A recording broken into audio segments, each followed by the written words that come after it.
What is the right thing to do? It's a question we ask almost every day, whether we realize it or not. From small personal choices to life-altering moral dilemmas, this question sits at the heart of ethics, and the answers are rarely simple.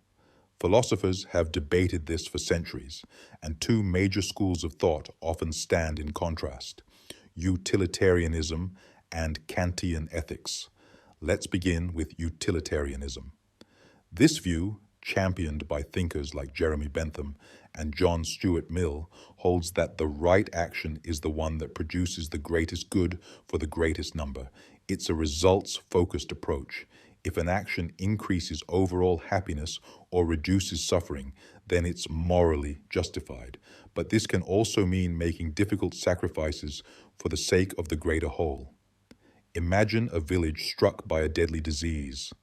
A lone traveler arrives, unknowingly carrying the cure in their blood.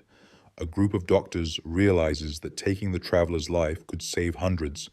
Should they do it? From a utilitarian point of view, the answer might be yes. Sacrificing one life to save many maximizes overall well-being.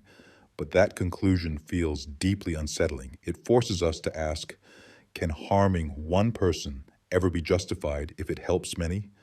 And what happens to the individual when they're reduced to a number in a moral calculation?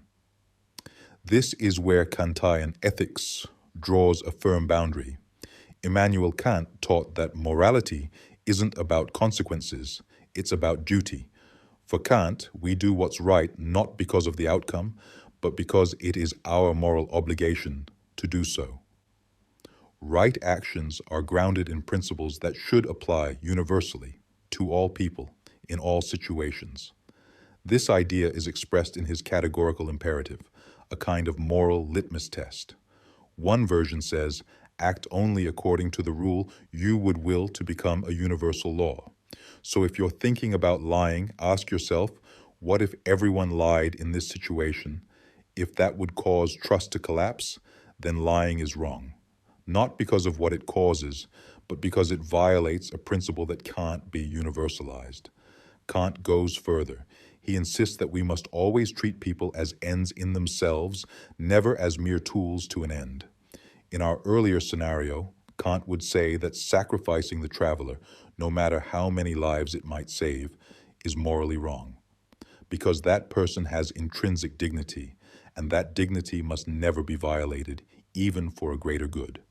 And so, we're left with two contrasting visions of morality: utilitarianism, pragmatic, outcome-driven, and willing to make painful trade-offs; Kantian ethics, principled, uncompromising, and rooted in the inviolable value of human dignity. This tension between intentions and outcomes is where many of our real-world ethical dilemmas unfold. Sometimes we look to virtue ethics, following Aristotle's idea that morality is not just about rules or results, but about character. What kind of person are you becoming through your choices? Are you cultivating wisdom, courage, temperance, and justice? Other times, we turn to cultural or religious traditions, which offer community-shaped frameworks for ethical living. But even here, conflicts emerge. What's considered right in one culture might be seen as wrong in another. So, is morality universal, or is it shaped by time, place, and experience? In the end, asking what is the right thing to do is more than a quest for a correct answer. It's an invitation to reflect. It asks us not just to react, but to think deeply about our values, our priorities, our shared humanity. And perhaps the most timeless thought of all is this: doing the right thing isn't about being perfect. It's about being aware, intentional, and willing to take responsibility for the choices we make.